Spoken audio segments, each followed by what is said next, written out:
Антична Сердика, днешна София, се нарежда сред най-богатите на мозайки късноантични градове в територията на съвременна България, като Филипопол, днешен Пловдив, Августа Траяна Берое, днешна Стара Загора, Партикополис, днешен Сандански, Никополис Атнестум при село Гърмен, Гоцеделчевско и Одесос, днешна Варна.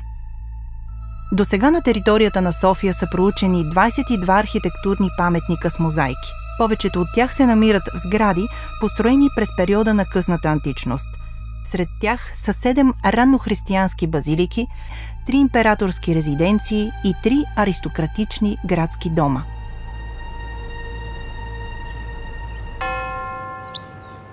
Най-ранният паметник е предполагаемият мартирий под църквата Света София. Представлява църква или параклис, построен върху мощите на християнски мъченик.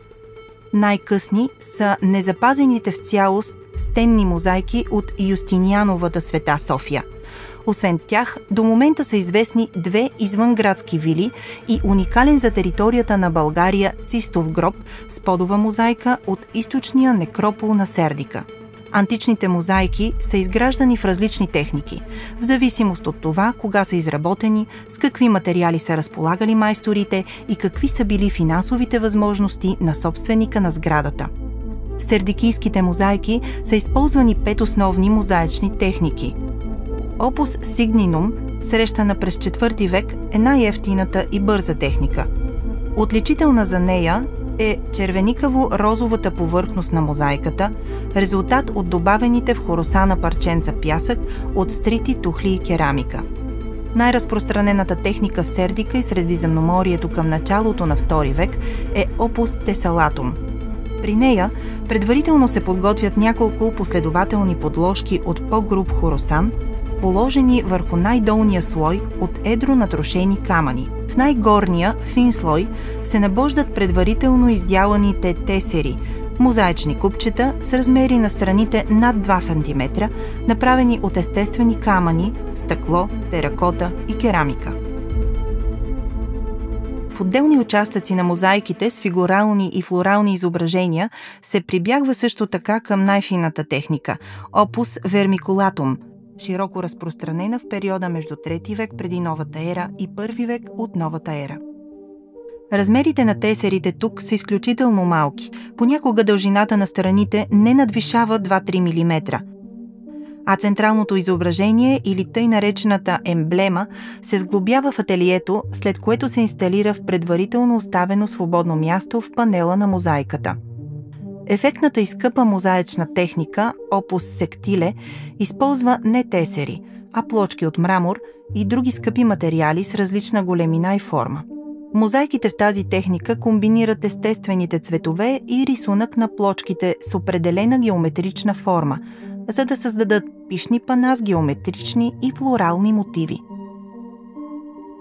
Последната мозаична техника, засвидетелствана в антична Сердика, е тъй наречения Опус Мусивум, използван за декорация на стените, сводовете и куполите на църквите.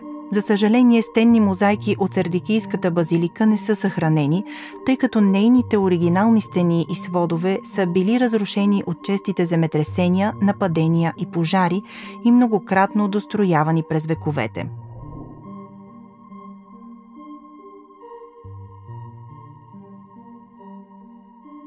Базиликата Света София, дала името на града, е построена върху останките на няколко раннохристиянски църкви, първата от които датира от началото на 4 век, а най-късната от втората половина на 6 век. Най-ранният храм вероятно е бил малка гробищна църква, изградена върху мартирии. Неговите мозайки са изключително важни за историята на ранното християнство в Сердика до края на 6 век. Тогава вероятно християните в Сердика за първи път открито са можели да изповядват своята вяра и да почитат 2 неизвестни за нас мъченици. За това свидетелстват 2 сребърни реликвария, намерени в малък гроб до олтарната маса на мартирия. В апсидата му е открита мозайка, изобразяваща 2 кипариса, фланкирани от 2 масивни лозови клона. Между тях е представен съд с палмова клонка, кълвана от 2 птици. Произходът на тази сцена е от елинистическата епоха. 3-1 век преди Христа, когато знаменитият мозаист Сосий от Пергам създава мозайка с гълъби, кацнали върху съд и пиещи вода от него. Илюзията за реални птици е толкова силна, че дори са предадени техните отражения във водата. От тогава тази иконография с птици върху съд става толкова популярна и любима, че е копирана в най-различни варианти не само до края на античността, но и през средновековието.